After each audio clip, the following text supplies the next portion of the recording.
नमस्कार. काही लोकांचा प्रश्न आहे की वास्तुशास्त्र, अंकशास्त्र किंवा वेगळ्या थेरपीज जे आहेत, हे खरं आहे का थोतांड आहे? तर मी अगदी सर्व प्रेक्षकांना अतिशय विनम्रतेने हे सांगू इच्छितो. वास्तुशास्त्र, ज्योतिषशास्त्र ही जी काही शास्त्र आहेत, ह्या ज्या काही विद्या आहेत, अंकशास्त्र असू द्यात, ह्या सगळ्या शास्त्रांची निर्मिती आपल्या ऋषीमुनींनी केलेली आहे. ऋषी म्हणजे रचयिता, म्हणजे सायंटिस्ट. आणि या सगळ्या गोष्टींचा उल्लेख ग्रंथांमध्ये, वेदांमध्ये अतिशय स्पष्टपणे झालेला आहे. तर ह्याच्या मागचं एक वैज्ञानिक दृष्टिकोन मी तुम्हाला आज सांगतो आज. खरं तर ह्या आध्यात्मिक गोष्टी आहे आणि विज्ञान हा अध्यात्माचा एक छोटासा भाग आहे. विज्ञान जिथे संपतं, अध्यात्म तिथे चालू होतं. माझं नेहमीचं वाक्य आहे आणि हे सत्य आहे, म्हणून मी बोलतो. कारण विज्ञाने जे जे शोधलेलं आहे, आपल्या ऋषीमुनींनी शेकडो हजार वर्षांपूर्वी आधीच सगळं तो शोध लावून ठेवलेला आहे. सायंटिस्ट फक्त प्रूव्ह करतायत, कागदावर मांडून ते थिअरोटिकली आणि प्रॅक्टिकली दाखवतायत, कागदावर लिहून की बघा हे असं केलं की तसं होतं. वास्तविक पाहता जेवढे म्हणून शोध आत्ता लागत आहेत किंवा लागलेले आहेत, हे सगळे शेकडो हजार वर्षांपूर्वी अस्तित्वात होते आपल्या वैदिक परंपरेमध्ये, वैदिक जीवनशैलीमध्ये. त्यावेळी लोक त्यावेळी जगत होती त्या पद्धतीने, लोकांकडे त्या विद्या होत्या, लोक त्याचा वापर करत होती आणि त्यातूनच ऋषीमुनींनी लोकांना पुढे ह्याचा उपयोग होत राहावा, पुढच्या पिढ्यांना ह्याचा मार्ग मिळावा म्हणून त्या सगळ्या विद्यांचा अभ्यास केला आणि ते ग्रंथांमध्ये नमूद करून ठेवलं. आणि तुम्हाला काय वाटतं, ही प्रक्रिया आक्रमण कशासाठी झाली? जे काही 16व्या शतकानंतर परकीय आक्रमणं झालेली आहेत, ही सर्वात जास्त झाली हीच ज्ञानसंपदा लुटण्यासाठी, हे ग्रंथ चोरण्यासाठी.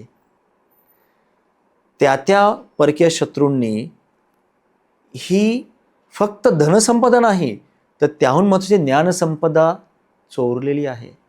आणि हे सर्वश्रुत आहे. छोटंसं एक उदाहरण, विमानाचा शोध, विमानशास्त्र आपल्या वेदांमध्ये, शास्त्रामध्ये आहे ऑलरेडी.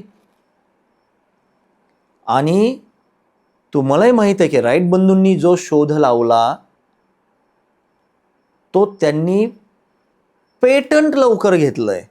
त्याच्या कित्येक वर्षांपूर्वी मुंबईमध्ये आपल्याकडे यशस्वीपणे विमानाचा शोध लावण्यात आलेला आहे. त्याबद्दल मी जास्त उल्लेख करणार नाही, तुम्हाला इंटरनेटवर सापडेल, शोधा तुम्ही. आत्ताचे सायंटिस्ट फक्त पेटंट घेत आहेत म्हणून नाव त्यांचं लागतंय. वास्तुशास्त्रात जवळपास 200 पेक्षा जास्त ग्रंथ आहेत जे आपल्या ऋषीमुनींनी लिहिलेले आहेत.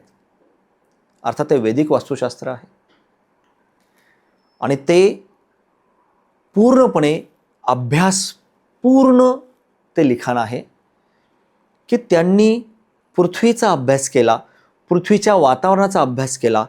पृथ्वीवरच जीवन आहे, दुसऱ्या ग्रहावर जीवन का नाही? कारण पृथ्वीवर आहे, या वातावरणात, या स्पेसमध्ये पंचमहाभूतांचं संतुलन आहे, जे दुसऱ्या ग्रहांवर नाही आहे, म्हणून तिथे जीवसृष्टी नाही आहे. पृथ्वीवर पंचमहाभूतांचं संतुलन आहे म्हणून ते जीवसृष्टी आहे, म्हणून आपण इथं जीवन जगू शकतो. इथं सगळ्या पद्धतीचे जीव जंतू पासून पार मानव योनीपर्यंत सगळे स्पेसिस पृथ्वीवर आहेत. ते शेकडो हजारो लाखो वर्षांपासून आहेत आणि ते जीवन सगळीकडे चाललेलं आहे.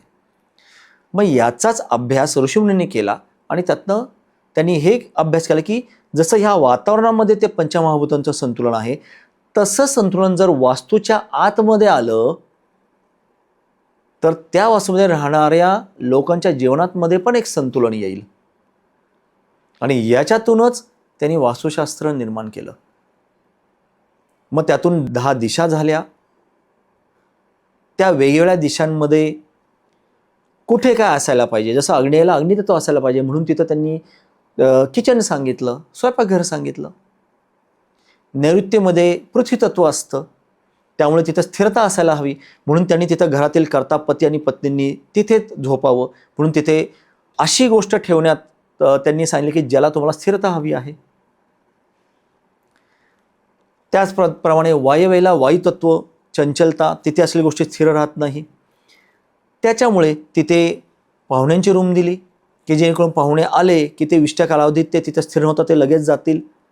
त्याच पद्धतीनं तिथं लग्नात आलेल्या मुलीची रूम तिथं सांगण्याचं असं एक प्रयोजन आहे की तिथं वयात आलेली मुलगी जर तिचं लग्न करायचं असेल, लग्न करून सासरी पाठवायचं असेल, तर तिथं वायव्येला रूम असावी, जेणेकरून तिचं लवकर लग्न जमेल आणि ती लवकर लवकर तिथं बाहेर जाईल, त्या घरातून नवीन घरी जाईल, सासरी जाईल.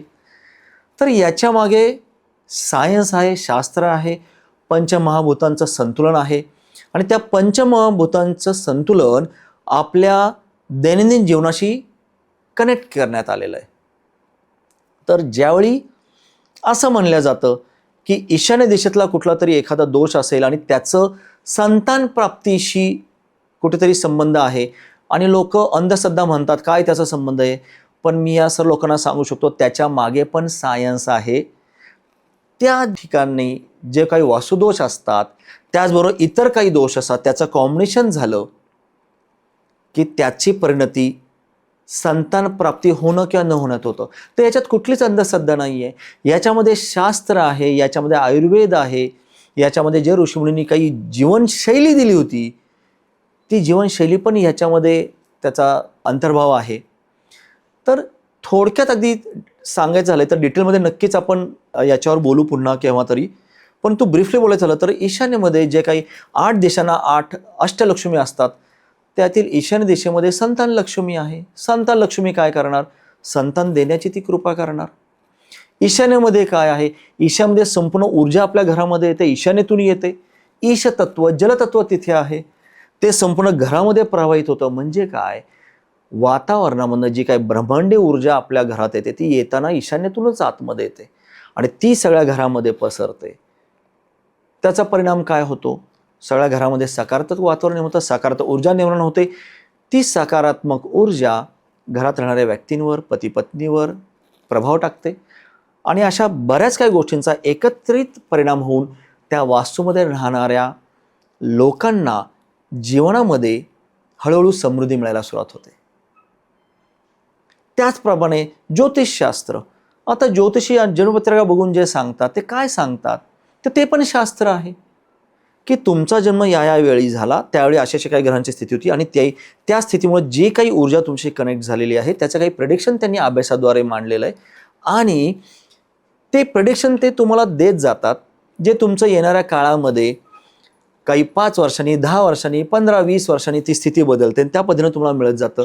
त्यामुळे अगेन ज्योतिष हे सुद्धा शास्त्र आहे आणि त्याचा अभ्यास ऋषीमुनींनी केला आणि त्याद्वारे त्यांनी काही प्रेडिक्शन्स मांडले. अर्थात त्यांनी प्रेडिक्शन म्हणण्यापेक्षा त्यांनी प्रेफरन्सेस दिले की जर तुम्ही अशा काही गोष्टी फॉलो केल्या तर येणाऱ्या कालावधीमध्ये तुम्हाला ह्या ग्रहाचं बळ मिळेल किंवा असं काय करतं, ह्या ग्रहाची स्थिती अशी असल्यामुळे त्याचे काही निगेटिव्ह सिम्पटम्स असल्यामुळे तुम्हाला अडचणी निर्माण होऊ शकतात. तर हे त्याचा अभ्यास त्यांनी केलेला आहे. त्याच्यामागे शास्त्र आहे, त्याच्यामध्ये गणित आहे, त्याच्यामध्ये कॅल्क्युलेशन्स आहेत. किंवा जर तुम्ही गणना पद्धती म्हणली तेच अंकशास्त्र. आयुर्वेदामध्ये त्याचा खूप प्रभाव दिसतो. आपल्या सगळ्या संस्कारांमध्ये त्याचा प्रभाव दिसतो. आपल्या जे काही पूजा पद्धती आहेत, पूजाविधी आहेत, यज्ञ होम हवन आहेत, त्याच्यामध्ये त्याचा प्रभाव दिसतो. तर अंकांना महत्त्व आहे. जसं आपण म्हणतो काही 108 ह्या शब्दाला किती महत्त्व आहे बघा. जपमाळा 108 असते, 108 वेळा जपमाळा करा. म्हणजे असे प्रत्येक ठिकाणी आहे, प्रत्येक आकड्याला महत्त्व आहे. मग सप्त ऋषी, सप्त नद्या, सप्त धातू का? 7 आकड्याला का महत्त्व? तसं 9 आकड्याला वेगळं महत्त्व आहे.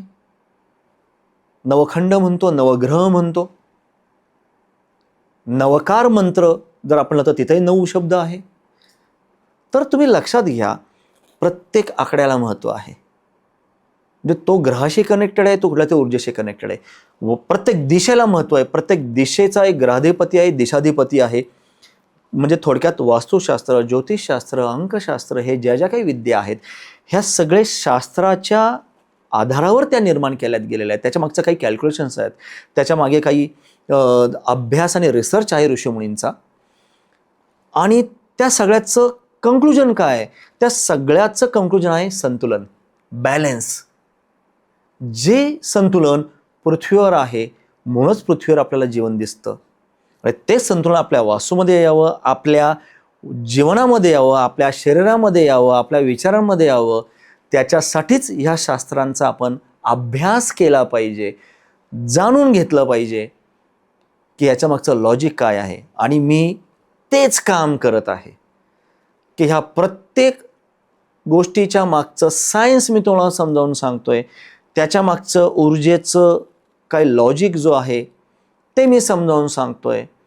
आणि त्यामुळे माझी नम्र विनंती आहे सर्व प्रेक्षकांना की ज्योतिष, वास्तू, अंकशास्त्र ह्या ज्या काही विद्या आहेत ह्या खूप सुंदर विद्या आहेत. आपल्या ऋषीमुनींनी त्याची निर्मिती केलेली आहे, आपल्या वेदांमध्ये त्याचा उल्लेख आहे.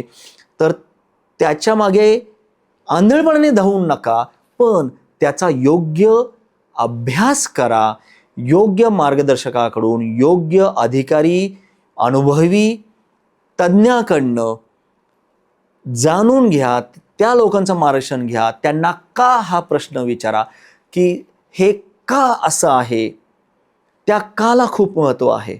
Don't follow blindly. जेव्हा कुठे तुम्ही ब्लाइंडली फॉलो करता आणि मग एखाद्या व्यक्तीचं कुठेतरी स्तोम असतं आणि मग कुठेतरी भोंदू व्यक्ती कुठेतरी आपल्याला दिसून येते आणि त्याच्यामुळे हे शास्त्र बदनाम होतात कारण नसताना. आणि जर तुम्ही सर्वांनी ह्याचा योग्य उपयोग केला, योग्य मार्गदर्शन घेतलं, तर 100 नाही 1001% मी सांगतो आणि मी त्यात कित्येक वर्ष काम करतोय.